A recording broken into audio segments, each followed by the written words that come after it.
This is News Radio Africa, bringing you the latest news briefs from across Africa. Greetings to Africa and to all throughout the diaspora and to every nation from continent to continent. Give us your listening ear each day and we will bring you Africa's awakening and unfolding story right here on News Radio Africa. Here are today's news briefs on June 3rd, 2025. Niger President blasts France. U.S. over Africa's future. In a fiery national address, Niger's President General Abdourahmane Tiani accused France, the US, and the EU of conspiring to destabilize the alliance of Sahel states, a bold regional bloc led by Niger, Burkina Faso, and Mali that's aiming to cut all colonial ties and reclaim control over African resources.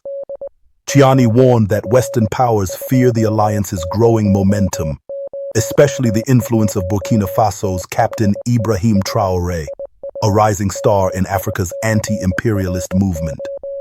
Traoré's popularity, Tiani claims, is a threat to the global order. Tiani didn't stop at politics.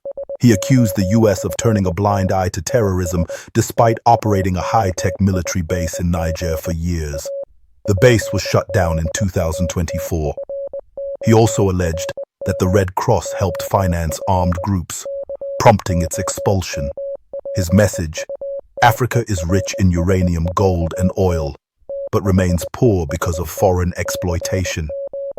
The West's obsession with African resources, he says, is driving relentless interference masked as democracy and aid.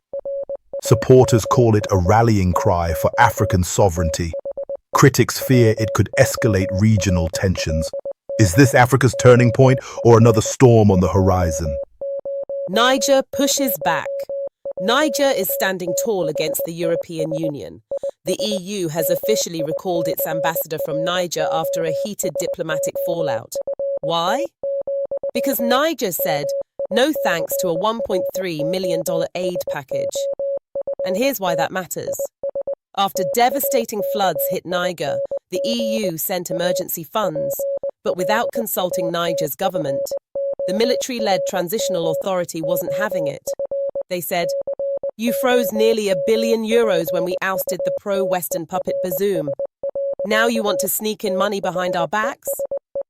Niger accused the EU of bypassing national authorities and distributing funds to NGOs without oversight, a move seen as disrespectful and suspicious. They demanded transparency and control over what happens inside their borders. The EU didn't like that. They called back their ambassador in protest, but Niger stood its ground. In their words, "You cut our lifeline when we claimed our freedom. Don't come knocking with crumbs now.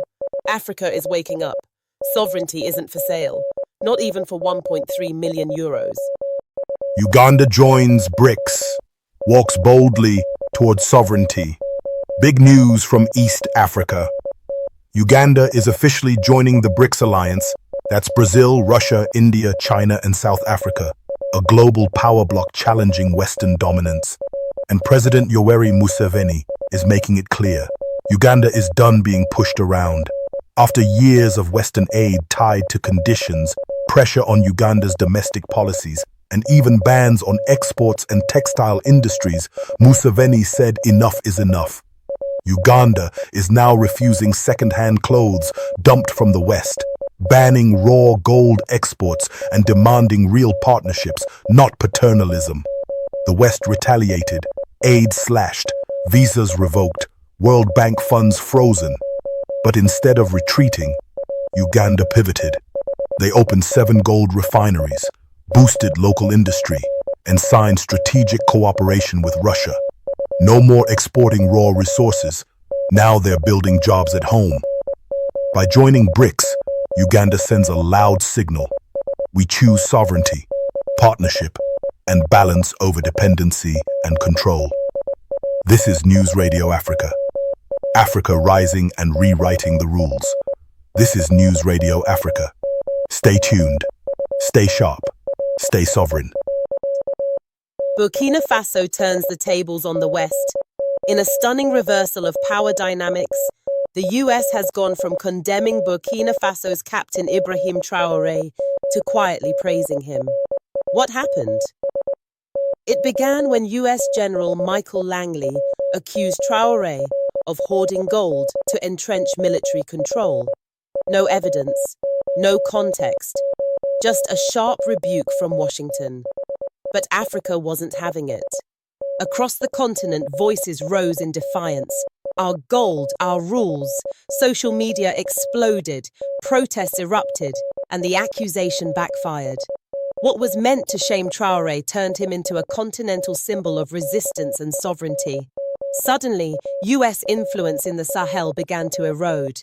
Intelligence sharing stalled, security summits were boycotted, African leaders stood firm, and Langley was forced to backpedal.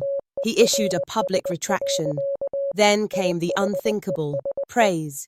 Yes, the same man once branded a threat was now being applauded. But Traoré hadn't changed. America had. Burkina Faso didn't flinch, didn't fold. It doubled down on gold nationalization, local investment, and regional unity. The world is watching, and this time, Africa's not taking notes, it's setting the terms. This is News Radio Africa, sovereignty, loud and clear. Something to stimulate critical thinking. Could it be the map of the world lied to us? Here's a shocker. Most world maps are wrong. You heard that right. The map you saw on your school wall, the one on Google Maps, is a distortion. It shrinks Africa, it shrinks Latin America, and it inflates Europe and North America. The result? A warped view of power and place. Take Greenland, for example. It's often shown as the same size as Africa. In reality, Africa is 14 times bigger. Alaska looks massive on maps, but Mexico actually dwarfs it. The culprit? The Mercator projection, a 16th century map designed for Western colonial sailing routes. That old design became the global standard, shaping everything from politics to perception. And it wasn't just inaccurate, it was biased. But change is coming. A new map, the Equal Earth projection, shows the world more truthfully. It's not perfect, but it's far more accurate. NASA, the World Bank, and African advocates are pushing for its adoption in schools and institutions worldwide. Because how we see the world changes how we treat it. This is News Radio Africa, reframing the world, one truth at a time. Now from around the continent, 5 African countries making significant progress across social, educational, cultural, and economic fronts, while asserting greater independence from Western influence. Rwanda on the rise. Rwanda is rising. From the ashes of genocide to the pinnacle of innovation, Kigali is now dubbed the Silicon Valley of Africa. With smart city infrastructure, universal healthcare, and a focus on ICT education, Rwanda is investing in brains, not just buildings. President Kagame's administration has partnered with regional powers, not global giants, asserting African-led development. Rwanda's national airline now connects the continent, and Rwandan students are excelling in STEM fields at home. This is a country rewriting its story, not in sorrow but in strength. Ethiopia. African pride. No strings attached. Ethiopia is standing tall. Africa's oldest independent nation is rejecting dependency and charting its own path. With the Grand Ethiopian Renaissance Dam powering homes and industries, and homegrown apps like Ride and Chapa transforming tech, Ethiopia is building from within. It's educating a new generation with a focus on engineering and agriculture. By Africans, for Africa. Forget foreign aid. Ethiopia wants fair trade. The horn is humming with hope, and Addis Ababa is leading the rhythm. Ghana. Education and economy on the rise. Ghana is glowing. With free secondary education and a booming tech scene in Accra, this West African giant is setting the pace. Ghana is investing in renewable energy, youth startups, and cultural exports like Afrobeats and film. And it's not just vibes. Ghana is minimizing Western financial control by turning to Pan-African solutions like the AFCFTA. From cocoa to code, Ghana is producing powerfully, proudly, and independently. Senegal. Culture and innovation on fire. Senegal is shining.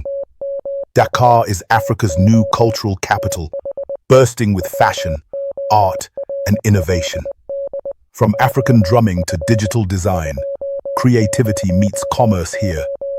President Diomaye Faye is pushing for a sovereign economic plan, investing in local agriculture, green energy, and youth employment. The country's anti-corruption wave is making headlines, and a new political consciousness is sweeping the streets.